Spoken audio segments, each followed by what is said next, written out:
आप देख रहे हैं ट्रेडिशनल फूड और आज हम ट्रेडिशनल फूड में बना रहे हैं बीफ पाई। जी बनाना स्टार्ट करते हैं। मैंने 2 किलो मिक्स वाली हड्डियाँ ली हैं, ये आपने ज़रूर डालनी है, इससे पाई का जायका 4 गुना बढ़ जाएगा। 5 लीटर मैंने इसमें पानी डाला है, 1 टेबलस्पून नमक जाएगा।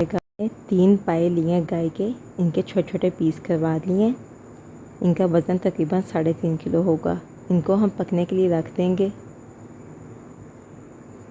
पाए हमारे अच्छे तरीके से गल गए हैं और जो हमने मिक्स वाली हड्डियाँ डाली थी उसकी वजह से बहुत ही अच्छी सी गाढ़ी सी यखनी बनी है। अब हम इसका मसाला तैयार करेंगे।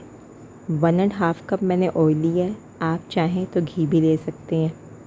2 मीडियम साइज़ के प्याज चाहेंगे, इनको मैंने चॉप कर लिया है। इनको हमने लाइट गोल्डन कलर देना है। प्याज हमारे लाइट गोल्डन हो गए हैं। इसके अंदर 1 टेबलस्पून जिंजर पेस्ट और 1 टेबलस्पून ही गार्लिक पेस्ट जाएगा।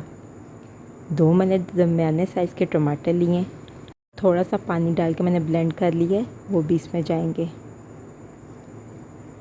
टमाटर डाल के हम थोड़ा सा इसको भूनेंगे। अब इसके अंदर स्पाइसेस जाएंगे। 1 टेबलस्पून भर कर सूख मिर्चें, 1/2 टेबलस्पून हल्दी पाउडर, 1 टेबलस्पून भर के इसमें नमक जाएगा क्योंकि हमने पहले भी नमक डाला है। मैंने 1.5 इंच का दालचीनी का टुकड़ा ग्राइंड किया है, वो इसमें जाएगा। 2 बादियान के फूल मैंने ग्राइंड किए हैं, वो इसमें डालेंगे। 1 टेबलस्पून इसमें धनिया पाउडर, 1 टेबलस्पून ज़ीरा पाउडर, 1/2 टेबलस्पून जवैत्री पाउडर, 1/2 टेबलस्पून ही इसमें जायफल पाउडर जाएगा।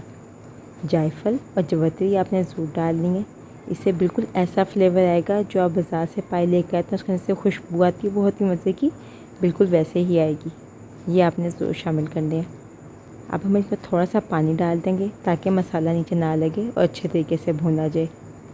मसाले को आपने अच्छे तरीके से भूनना है। देखें ऑयल ऊपर आ गया है, मसाला तकरीबन हमारा तैयार हो गया है। बहुत सी अच्छी सी खुशबू आ रही है। अब हम इसको पाई में शामिल करेंगे। मिक्स की हड्डियों की वजह से पाई का शोरबा बहुत ही गाढ़ा सा बनेगा और ये रेसिपी सबको पसंद आएगी। आपने ऐसे ही ट्राई करनी है। मसाला डालकर हम पाई को थोड़ा सा और पका लेंगे। अंदर 1 टेबलस्पून भरकर गरम मसाला डालना आपने और पाई को बॉईल आने दें। बनना शुरू हो गया है, इसको हम कवर करके लो फ्लेम पर तकरीबन 10 मिनट के लिए रख देंगे। ये जितनी देर पड़ा रहेगा उतना ही गाढ़ा बनेगा। देखें पाई हमारे तैयार हो गए हैं। इनको निकाल लेंगे और इसके ऊपर थोड़ा सा मैंने अदरक काट के डाल दी है ताकि खूबसूरत लगे। आई होप आपको रेसिपी पसंद आई होगी। अगर पसंद आई है तो वीडियो को लाइक और चैनल को सब्सक्राइब करें। मिलेंगे नई रेसिपी के साथ। टिल देन अल्लाह हाफ़िज़।